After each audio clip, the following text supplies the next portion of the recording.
Jennifer Griffin is live right now at the Pentagon.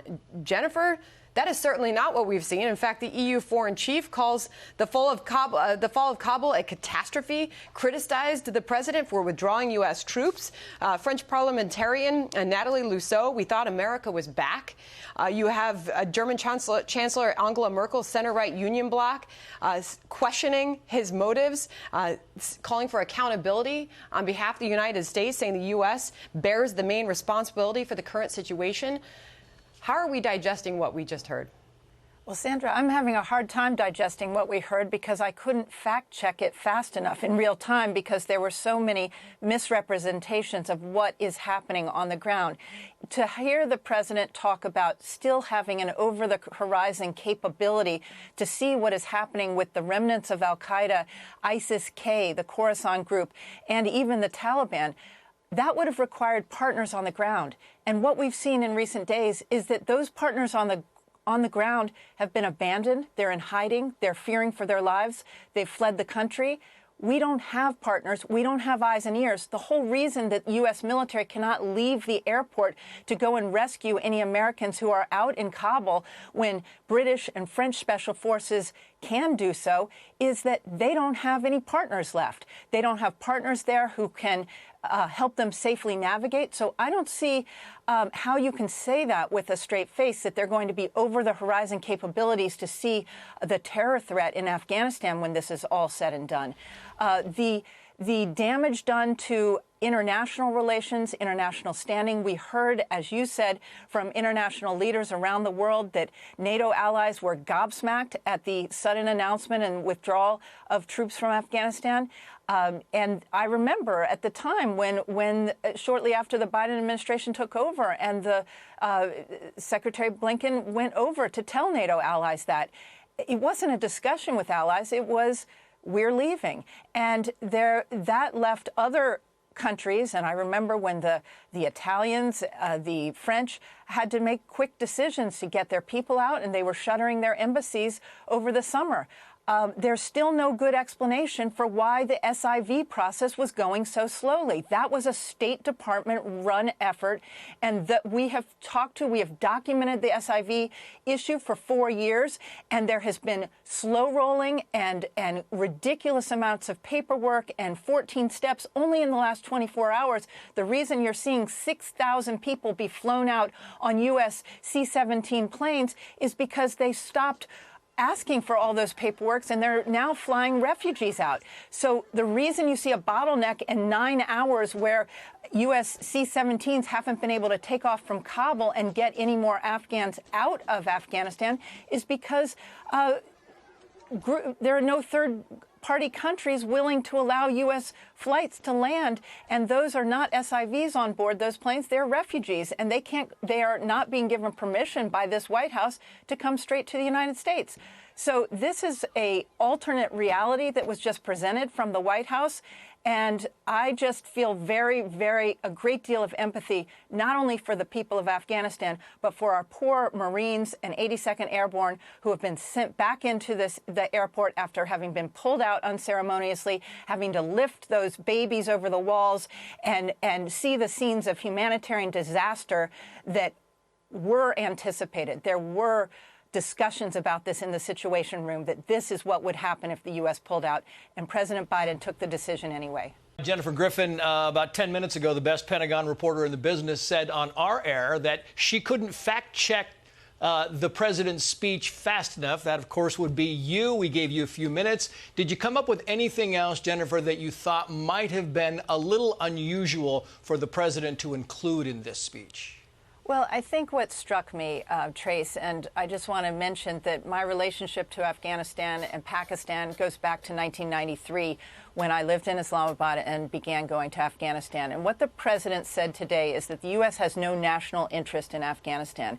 And what I remembered is that is what successive American presidents, President Bush, H.W. Bush, said after the Soviets pulled out and after the U.S. had provided Stinger missiles to the Mujahideen, weapons that we didn't get back and which created the seeds for al-Qaeda.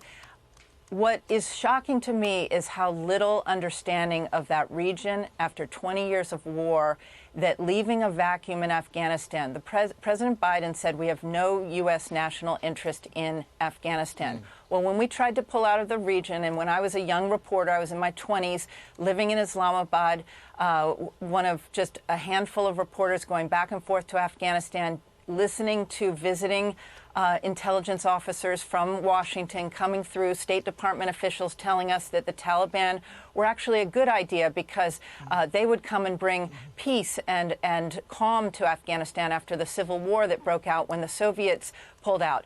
Well, I can tell you, you fast forward to a few weeks from now, a few months from now, we already see signs that the Afghans are starting to, the resistance will start to build with groups in the Panjshir Valley, descendants of Ahmad Shah Massoud and other leaders, warlords that go back to that post-Soviet period and civil war. They are going to come back. There will be a civil war in Afghanistan.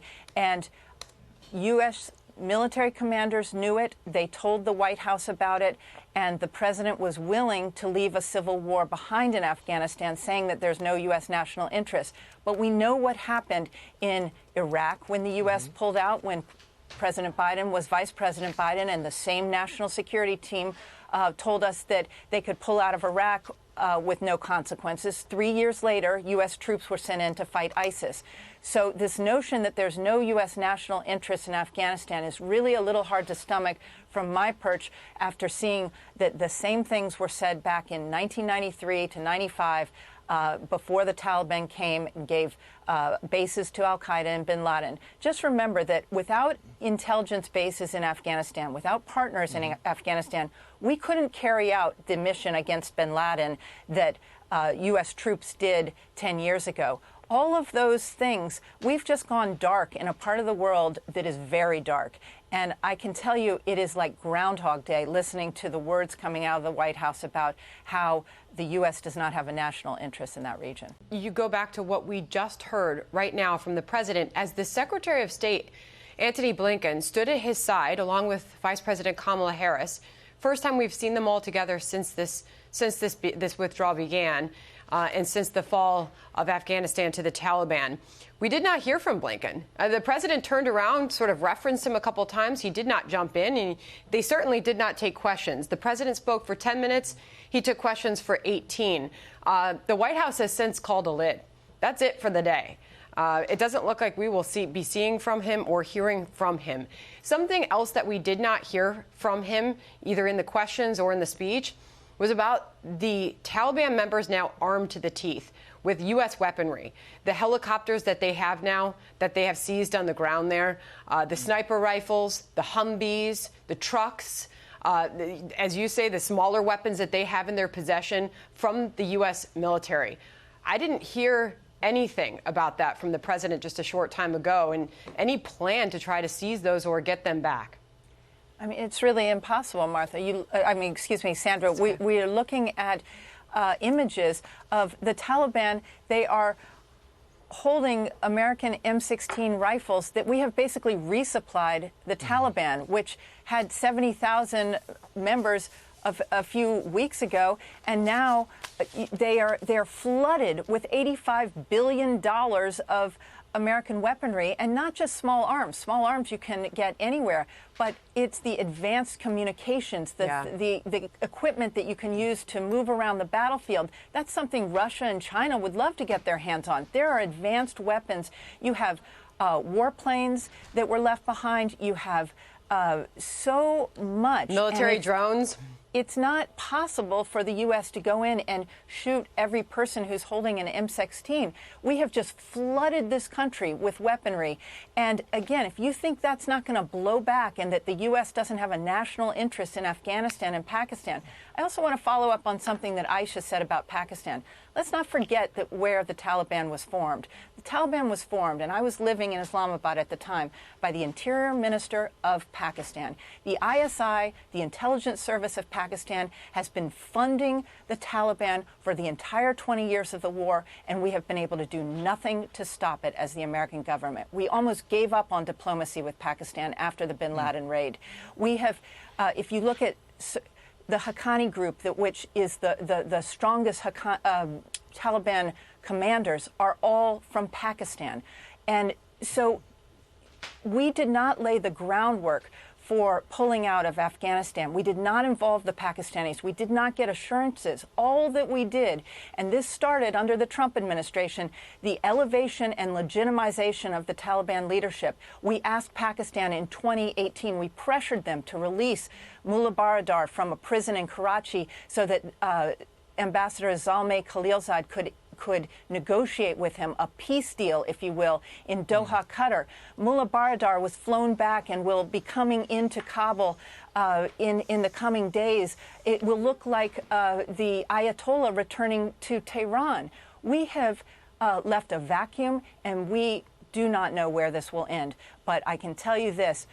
The Taliban are not going to keep their word. The Taliban cannot be relied on. And I fear for every woman and child in that country, because it will be a reign of terror in the coming years.